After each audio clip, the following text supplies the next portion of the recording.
This is big breaking emergency news. The Biden administration has made a major decision that could affect the country before the January inauguration when Trump gets into office. Biden has been making decision after decision for the U.S. that seems to counteract what Trump is trying to implement, and this one is big. So let's get into the details here really quick, guys. Please just hit that like and hit that subscribe. I'm posting multiple videos a day, keeping you guys updated on this big urgent news, and it just helps to get these warnings out. I appreciate that. So this is what's going on right now. The Biden administration is considering closing detention facilities for ICE, all right, for the removal of criminal illegal aliens. There is talk that the Biden administration could close these detention facilities before Trump gets into office, and also release all of the people that are inside the detention facilities.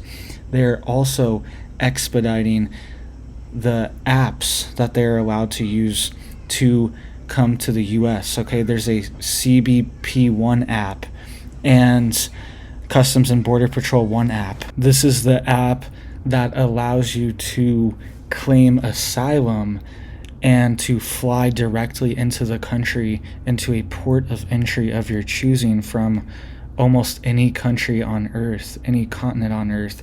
You can schedule to fly into the US at a port of entry and get into the country. They just made changes to the app so people can be expedited into the country even faster before Trump is inaugurated into office. So I want you to listen to this really quick here.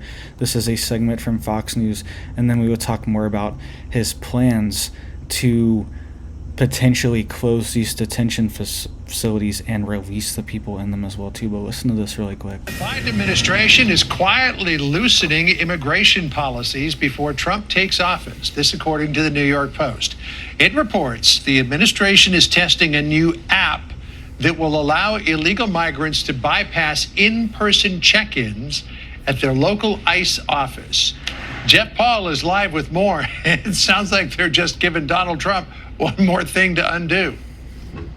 Well, John, we do know the Biden administration has been testing this new immigration and customs app, and the idea is to streamline the check-in process for migrants, allow them to use their phones or computers to touch base with immigration officials while they wait for their date in court, instead of appearing for those check-ins in person. Now, a source tells Fox News ICE has been using the app already in a couple of cities, but according to the New York Post, it's going to be launched officially next month in New York City. The field office there reportedly has been overwhelmed, fully booked with appointments for a year. Our sources tell us that's really the push to get this backlogged moved through. The concerns regarding this app, obviously it's a new app, so there's going to be some glitches. The other wider concern is, could it cause even more migrants to go under the radar? We'll have to see what happens. John? All right, Jeff Paul for us. Thanks, Jeff. Sandra? All right, let's bring in Paul. All right, so you heard that there. They are trying to expedite this backlog of people into the country right now before Trump gets in. And they are changing the way that they do check-ins and interviews with people. So instead of meeting face-to-face in person, doing a check-in and an interview to claim asylum or whatever they are claiming, whether they even have that or not, then now they can just press a button on an app and check in and say, hey, I'm here, I'm still waiting for my court date, and here's the information you need. All right, so they're really expediting and trying to make this quicker and faster for the courts and for the officials before Trump gets in. All right, so let me know what you guys think about this plan that they're implementing. There's wars starting. This is going on. All these crazy things are happening before January, it seems like, and I think we are going to see a escalation of these things as well too. Caravans are rushing into the United States right now, massive caravans of people. I think we're going to see more and more of this as January gets closer. It's still 2 months away.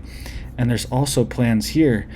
It says here that nearly 200 groups urge Biden to release migrants, close detention centers, and also slash the budget for ICE, Immigration and Customs Enforcement, before Trump gets into office, slash all resources, try to get rid of personnel, fire people, all these things. This is what they're working on right now behind the scenes. And they have these groups too, nearly 200 groups have signed this letter and sent to the head of ICE for the current administration, the Biden administration, urging them to do these things. And they're talking about these plans behind the scenes, potentially slashing budgets, firing ICE personnel and agents, restricting them, closing detention facilities, and also releasing people from the facilities, and the only people that are really in the detention facilities right now are hardened criminals, because the directive has been to leave most people alone, and only the most hardened people are in detention facilities and awaiting deportation right now. So to release these people from custody of ICE when they're already there awaiting for final removal, then it seems very dangerous and negligent to release these people that the ICE and the federal government has already deemed they've already committed a crime and they're already on the list for removal. It seems very negligent and crazy to release these people. So let me know what you think down below. Please just hit it up for me down there. It helps to get these warnings out. I appreciate that, guys. Make sure you guys are staying safe, staying prepared, because we could see almost a retaliation, from these groups, from these transnational, international organizations that are operating on the U.S. southern border. We could see things like retaliation from them and ramping up of things as there's a clampdown on them and their operations, because they're going to be making less money. They're going to be having legal issues, all these things. There's talk of the military being deployed to handle certain groups, and it seems like we could see these groups respond, right? They're going to take a major hit. They're going to be losing a ton of money if their networks are shut down, their flows of goods and people are shut down, right? So let me know what you guys think down below. I hope you guys are staying safe, staying prepared out there, staying stocked up. I hope you have big blessings for your life and your family, and I hope you have a big old blessed day.